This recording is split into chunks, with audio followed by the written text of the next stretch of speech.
नमस्कार दोस्तों, स्वागत है आपका हमारे YouTube चैनल जीके ट्रैकर पे। देखिए फ्रेंड्स, आज के वीडियो में हम बात करेंगे जो हमारी एक सीरीज़ है परीक्षा वाणी संक्षिप्त अवलोकन सीरीज़, और इस सीरीज़ की आज हम 19वीं क्लास यहाँ पर कवर करेंगे। जैसा आप जानते हैं, इस सीरीज़ में हम परीक्षा वाणी 2024 के संक्षिप्त अवलोकन को यहाँ पर प्रश्नों के रूप में कवर कर रहे हैं। अगर आपने इससे पहले की क्लासेस को नहीं देखा है, इससे पहले के जो हमने 900 प्रश्नों को कवर किया है उनको नहीं देखा है, तो आप उनको प्लेलिस्ट में जाके देख सकते हैं। तो चलिए दोस्तों, आज की क्लास को शुरू करते हैं। आज का हमारा पहला क्वेश्चन है, गढ़वाल चित्रशैली एक सर्वेक्षण किसकी पुस्तक है? तो देखिए, चित्रशैली चित्रकला के बारे में हम बात कर रहे थे लास्ट वीडियो में। मौलाराम के बारे में हमने जाना, चैतू माणकू उनके बारे में जाना, और बैरिस्टर मुकुंदी लाल की कुछ रचनाओं के बारे में हमने जाना। चित्रकला से संबंधित कुछ और इंपॉर्टेंट किताबें हैं जो आपसे पूछी जाती हैं। उन्हीं में से एक किताब है गढ़वाल चित्रशैली एक सर्वेक्षण, पेपर में पूछी गई है। यह पुस्तक डॉक्टर यशवंत सिंह कटौच की है। ठीक है। दूसरा, पहाड़ी चित्रकला किताब के लेखक कौन है? तो पहाड़ी चित्रकला इस किताब को किशोरी लाल वैद्य ने लिखा है। एक किताब को और यहां पर याद कर लीजिए, गढ़वाल पेंटिंग्स, ये तो बैरिस्टर मुकुंदी लाल की है, लेकिन गढ़वाल पेंटिंग अंग्रेजी में किसके द्वारा लिखी गई है? तब आप नाम याद करेंगे वी आर्चर का। तो गढ़वाल पेंटिंग एक वी आर्चर की है और एक बैरिस्टर मुकुंदी लाल की है, और बाकी इन दो पुस्तकों को आपने नाम याद करना है।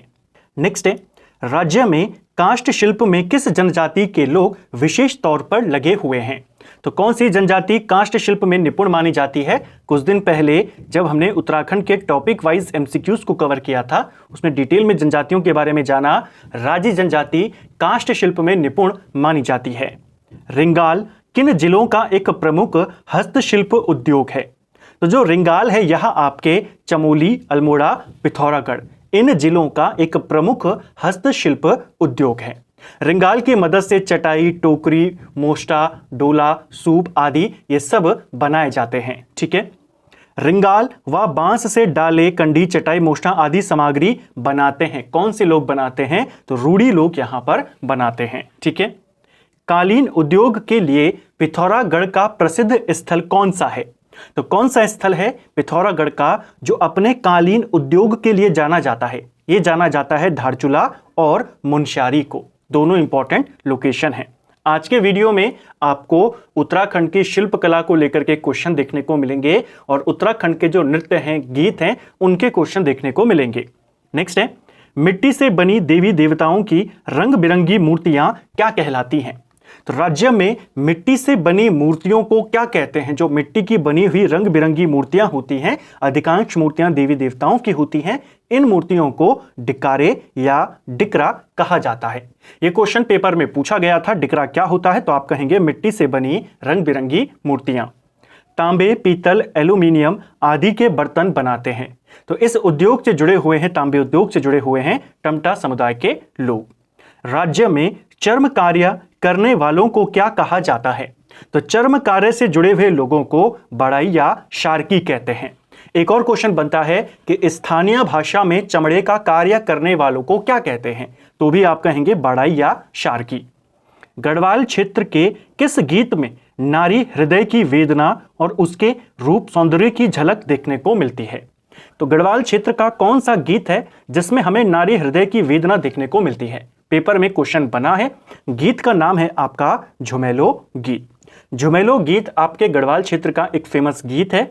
नारी हृदय की वेदना और प्रेम का प्रतीक इस गीत को माना जाता है। ठीक है। बसंत ऋतु के आसपास इसे गाया जाता है। नेक्स्ट है, बाजूबंद मुख्य रूप से किस क्षेत्र में गाया जाता है? दो बाजूबंद गीत है आपका। एक क्वेश्चन बनता है इसको लेकर के कि कौन सा गीत है जो पेड़ों के नीचे बैठकर गाया जाता है? तो बाजूबंद गीत जो आपका ये पेड़ों के नीचे बैठकर गाया जाता है, और मुख्य तौर पर ये आपके रवाई जौनपुर क्षेत्र का, जो टिहरी का इलाका है, रवाई क्षेत्र, जौनपुर क्षेत्र, वहां पर गाया जाता है। ठीक है। रवाई क्षेत्र वैसे आपका मुख्य तौर पर उत्तरकाशी में पड़ता है, पहले वो टिहरी रियासत का पार्ट था। तो आपने रवाई जौनपुर क्षेत्र को याद करना है, वहीं पर ज्यादा बाजूबंद गीत या बाजूबंद नृत्य गीत को किया जाता है। बाजुवन नृत्य गीत को लेकर के एक क्वेश्चन और आता है, इसका दूसरा नाम क्या है? तो इसे दुड़ा नृत्य गीत के नाम से भी जाना जाता है, दोनों एक ही नाम है। गढ़वाल में कम उम्र की विवाहित लड़कियों द्वारा मायके की याद में गाया जाने वाला गीत कौन सा है? तो मायके की याद में गाया जाता है खुदेड़ गीत, ये भी पेपर में पूछा जाता है। कौन सा गीत औजी और बद्दी जाति के लोग अपने यजमान के घर जाकर मांगलिक अवसरों पर गाते हैं? तो ओजी और बद्दी जाति के लोग मांगलिक अवसरों पर अपने यजमान के यहाँ जाते हैं और कुलाचार या बिरुदावली दोनों एक ही नाम है, इन गीतों को गाते हैं। ठीक है, इसके अलावा चैत के महीने में भी औजी और बद्दी जाति के लोग अपने यजमानों के घरों में जाते हैं और वहां पर जिस गीत को गाते हैं उसे चैती पसारा गीत कहा जाता है। ठीक है, अधिक वर्षा तथा प्रिय मिलन की आस में गाए जाने वाला गीत कौन सा है? तो वर्षा ऋतु में कौन सा गीत गाया जाता है? अधिक वर्षा के लिए कौन सा गीत गाया जाता है? सही आंसर हो जाएगा चौमासा गीत। जो चौमासा गीत होता है आपका अधिक वर्षा के लिए गाया जाता है, यह एक प्रकार का वर्षा गीत है। ठीक है, इसको याद करना है। नेक्स्ट है, वृहद भेड़ चरवाहों द्वारा युवा चरवाहों को सीख देने के लिए गाया जाने वाला गीत कौन सा है?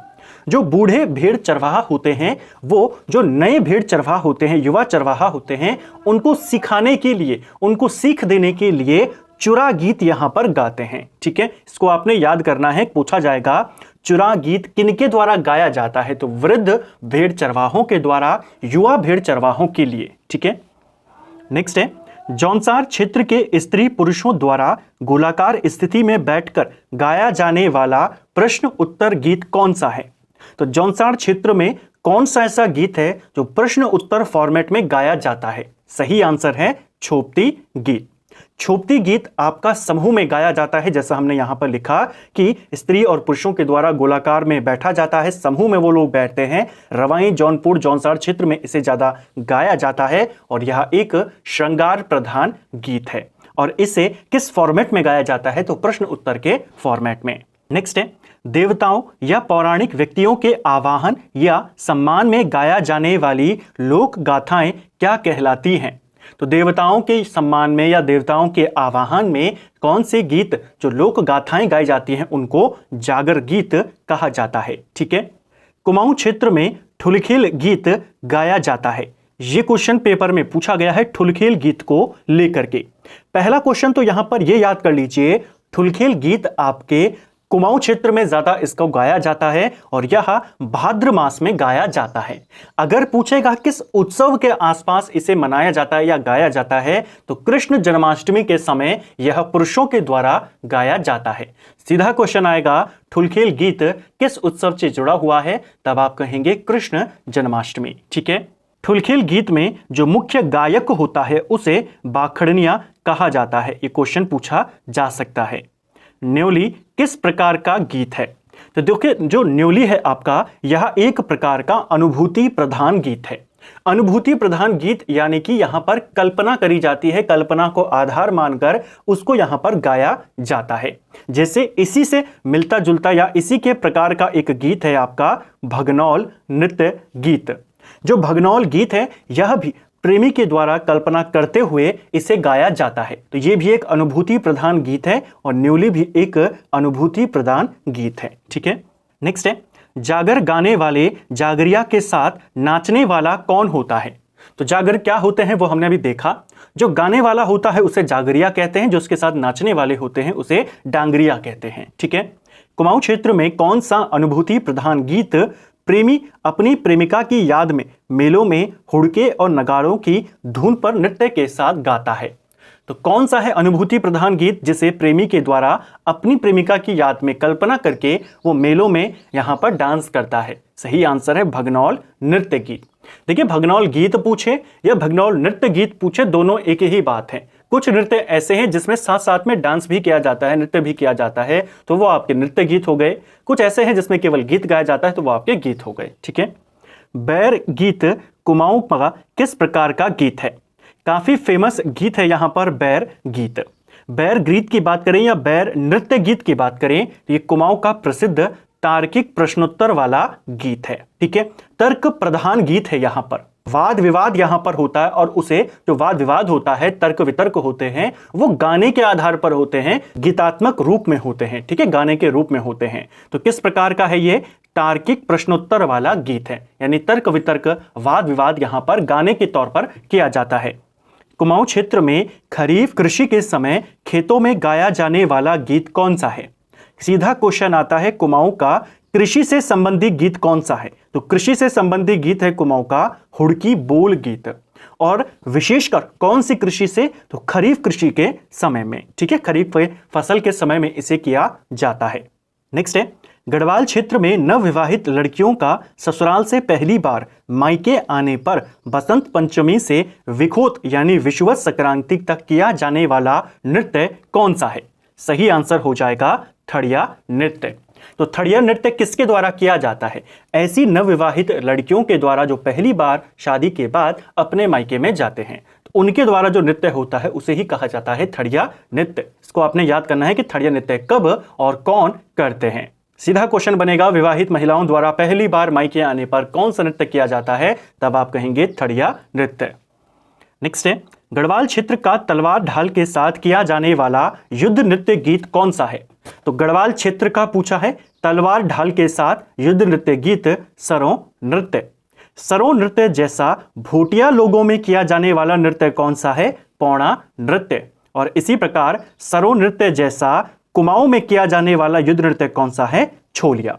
तो सरों, आपका पौड़ा और छोलिया तीनों एक ही प्रकार के युद्ध नृत्य हैं, लेकिन बस फर्क इतना है, सरों गढ़वाल क्षेत्र का है, पौड़ा भोटिया लोगों के द्वारा किया जाता है और छोलिया कुमाऊं में किया जाता है। तीनों ही नृत्य आपके तलवार ढाल के साथ होते हैं। ठीक है, नेक्स्ट है, उत्तरकाशी के किस मेले में पांडव एवं रासो नृत्य किया जाता है? तो पांडव नृत्य, रासो नृत्य ये किया जाता है माघ मेले में। ठीक है, उत्तरकाशी का जो माघ मेला है काफी ज्यादा प्रसिद्ध है। किस क्षेत्र का पांडव नृत्य विशेष प्रसिद्ध है? तो पांडव नृत्य आपके उत्तरकाशी में भी किया गया है और पांडव नृत्य आपका जो विशेष प्रसिद्ध है वो केदार घाटी का पांडव नृत्य काफी ज्यादा फेमस है। जो पांडव नृत्य है, नाम से ही बता देंगे कि ये पांडवों के जीवन प्रसंगों पर आधारित होता है। ठीक है, चाली और भोर से अंत होने वाले मंडाण नृत्य को क्या कहा जाता है? देखिए, मंडाण नृत्य का अगर हम बात करते हैं, कुछ इसकी इंपॉर्टेंट बातें हैं जो आपको पता होनी चाहिए। देखिए, उत्तराखंड का गांधी कहा जाता है इंद्रमणि बडोनी को। क्वेश्चन बनता है, इंद्रमणि बडोनी किस नृत्य गीत में पारंगत थे? तो वो पारंगत थे मंडाण नृत्य में, जिसे केदार नृत्य के नाम से भी जाना जाता है।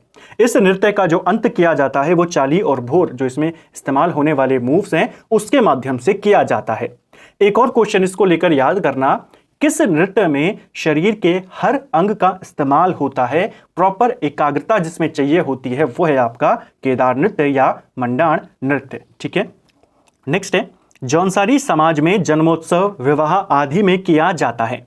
तो जौनसारी समाज में जन्म उत्सव विवाह अर्थात शुभ अवसरों पर किया जाने वाला नृत्य कौन सा है? तब आप कहेंगे बुढ़ियात नृत्य।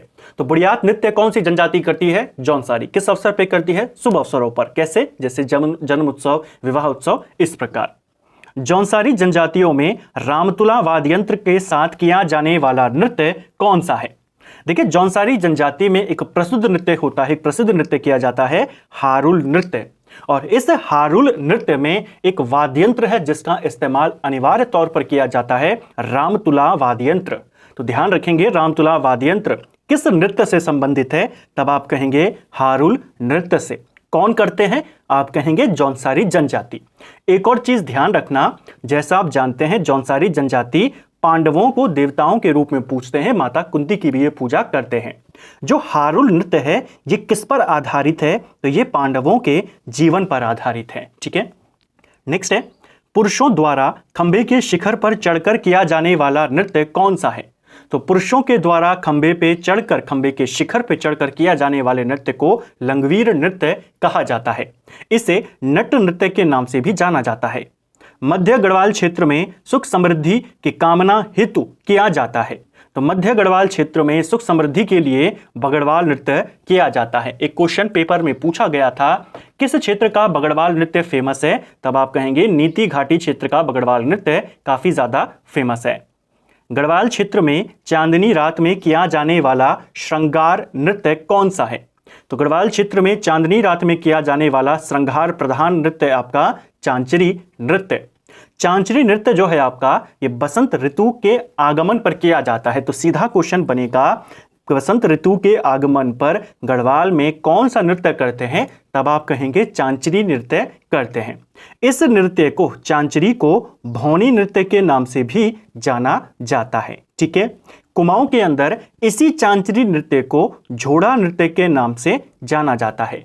इसको भौनी भी कहते हैं और कुमाऊं में इसे झोड़ा भी कहते हैं। कब किया जाता है? बसंत ऋतु के समय या उसके आने पर किया जाता है। ठीक है, नेक्स्ट है हमारा गढ़वाल क्षेत्र में नवविवाहित स्त्रियों द्वारा मायके की स्मृति में किया जाने वाला नृत्य कौन सा है? तो मायके की याद में किया जाने वाला गढ़वाल में आपका है झुमेलो नृत्य। जैसा हमने ऊपर देखा था, बसंत ऋतु के आसपास इसे किया जाता है। नारी हृदय की वेदना का यह प्रतीक है। नेक्स्ट है कुमाऊं में बसंत के आगमन पर स्त्री पुरुषों के द्वारा कौन सा नृत्य किया जाता है? झोड़ा नृत्य। जैसा भी हमने देखा था ना, चांचरी नृत्य बसंत ऋतु के आगमन पे हो रहा था, लेकिन ये गढ़वाल में हो रहा है, झोड़ा कुमाऊं में हो रहा है। दोनों बसंत के आगमन पर होते हैं, बस इसे गढ़वाल में चांचरी के नाम से और कुमाऊं में झोड़ा के नाम से जाना जाता है। ठीक है, एक और क्वेश्चन याद करना, जो झोड़ा नृत्य होता है इसमें किसी भी आयु का बंधन नहीं होता है। ये क्वेश्चन पेपर में बना था, किस नृत्य में आयु का कोई बंधन नहीं होता, यानी किसी भी एज के व्यक्ति से कर सकता है, तो वो है आपका झोड़ा नृत्य। गढ़वाल क्षेत्र में बालक बालिकाओं द्वारा किया जाने वाला मनोरंजक नृत्य कौन सा है? तो बालक बालिकाओं द्वारा गढ़वाल में किया जाने वाला मनोरंजनात्मक गीत है आपका घुघुती नृत्य। गढ़वाल क्षेत्र में भैला भैला नृत्य किया जाता है। तो भैला कब खेला जाता है? भैला खेला जाता है दीपावली पर। जौनसारियों में ज्यादा खेला जाता है दीपावली के समय में। कुमाऊं क्षेत्र में गीत गायन प्रतियोगिता के रूप में दिन रात किया जाने वाला नृत्य कौन सा है? तो गीत गायन प्रतियोगिता यानी आपको वाद विवाद तार्किक प्रधान गीत, जैसा हमने ऊपर देखा था, बैर नृत्य गीत, वाद विवाद इसमें किया जाता है गाने के फॉर्मेट में। कुमाऊं क्षेत्र में मेलों में किया जाने वाला नृत्य कौन सा हो जाएगा? भगनौल नृत्य, जिसके बारे में हमने ऊपर बात करी। ऊपर हमने भगनौल गीत को देखा, ये भगनौल नृत्य है, तो दोनों एक ही बात है, जैसे मैंने आपको कहा। ठीक है, कौन सा नृत्य बिहू और गरबा की श्रेणी का है? बहुत इंपॉर्टेंट क्वेश्चन है। देखिए, असम का बिहू और गुजरात का गरबा इसी शैली का माना जाता है, इन्हीं श्रेणी का माना जाता है चौफला नृत्य। और ये क्वेश्चन बहुत बार पेपर में आया है। मणिपुर का भी एक फेमस नृत्य है जिसे हम कहते हैं रास नृत्य।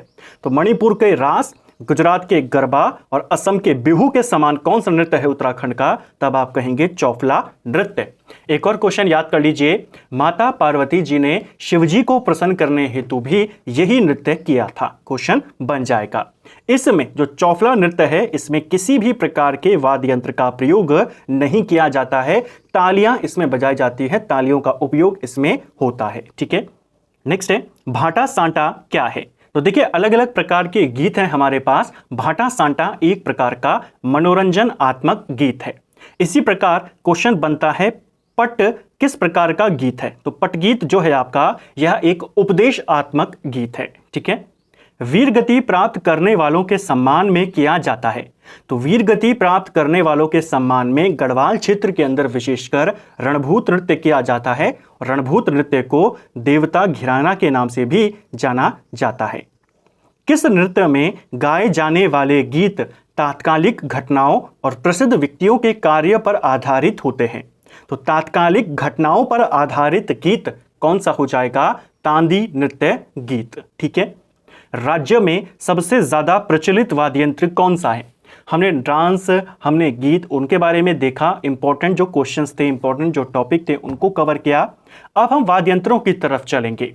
राज्य में जो सर्वाधिक प्रचलित वाद्य यंत्र है वो आपका ढोल दमाऊ वाद्य यंत्र है। ठीक है, अगला इंपॉर्टेंट क्वेश्चन है, प्रमुख चर्म वाद्य यंत्र कौन से हैं? तो चमड़े वाले वाद्य यंत्र, चर्म वाद्य यंत्र हैं हमारे ढोल, नगाड़ा, तबला, डफली, हुड़की, डोर, दमाऊ, धतीमा। ये सब क्या हैं? हमारे चर्म वाद्य यंत्र हैं। क्वेश्चन बनता है, धातु वाद्य यंत्र कौन कौन से हैं, चर्म वाद्य यंत्र कौन कौन से हैं और आपके शिशिर वाद्य यंत्र कौन कौन से हैं? पहले आप यहां पर चर्म वाद्य यंत्रों को नोट कर लीजिए, ये इंपॉर्टेंट वाले हैं। धातु वाद्य यंत्रों की बात करें तो बिणाई है, मंजीरा है, चिमटा है, कांसे की थाली, ये सब आपके धातु वाद्य यंत्र में आते हैं। ठीक है, सीधा क्वेश्चन बनेगा, जो बिणाई है किस प्रकार का वाद्य यंत्र है? आप कहेंगे धातु वाद्य यंत्र। चर्म वाद्य यंत्रों में आपका ढोल आ गया, नगाड़ा, तबला, डफली, हुड़की, डोर, दमाऊ, धतीमा, ये सब आपके चर्म वाद्य यंत्र में आ गए। इसी प्रकार प्रमुख शिशिर वाद्य यंत्र की बात करें तो तुरही है, रणसिंघा है, नागफणी, शंख, मोचंग, अलगोजा जिसे बांसुरी कहते हैं, और मशकबीन जो कि एक यूरोपीय वाद्य यंत्र है, इसको। ये सब किस प्रकार के हैं? शिशिर वाद्य यंत्र हैं, यानी फूंक मारकर इनको बजाया जाता है। एक और याद कर लीजिए, मोचंग। मोचंग भी आपका शिशिर वाद्य यंत्र है। चरवाहों के द्वारा, पशुचारकों के द्वारा इसे गाया बजाया जाता है। ठीक है। ढोल दमाऊ के पारंपरिक वादक कौन हैं? तो ओजी जनजाति के लोग ढोल दमाऊ के पारंपरिक वादक माने जाते हैं। चरवाहों द्वारा बजाया जाता है, जैसा हमने अभी देखा। मोचंग वाद्य यंत्र किस प्रकार का है? शिशिर वाद्य यंत्र का है, पशुचारकों के द्वारा बजाते हैं। जो यहाँ पर ये तुरही और रणसिंगा हैं, ये दोनों युद्ध वाद्य यंत्र हैं। युद्ध के समय में इन्हें बजाया जाता है। इंपॉर्टेंट है, इसको आपने याद करना है। ये भी शिशिर वाद्य यंत्र हैं। ठीक है। तो फ्रेंड्स, ये था हमारा आज का वीडियो, जिसमें हमने उत्तराखंड परीक्षा वाणी संक्षिप्त अवलोकन की 19वीं क्लास को कवर किया और 950 प्रश्नों को अभी तक इस सीरीज में हम कवर कर चुके हैं। उम्मीद करता हूं आपको आज का वीडियो पसंद आया होगा। अगर आपको ये वीडियो पसंद आई है तो वीडियो को लाइक करें, चैनल पर नए हैं तो सब्सक्राइब करें, दोस्तों के साथ शेयर करें। वीडियो आपको कैसा लगा कमेंट बॉक्स में हमें ज़रूर बताएं। Thank you friends.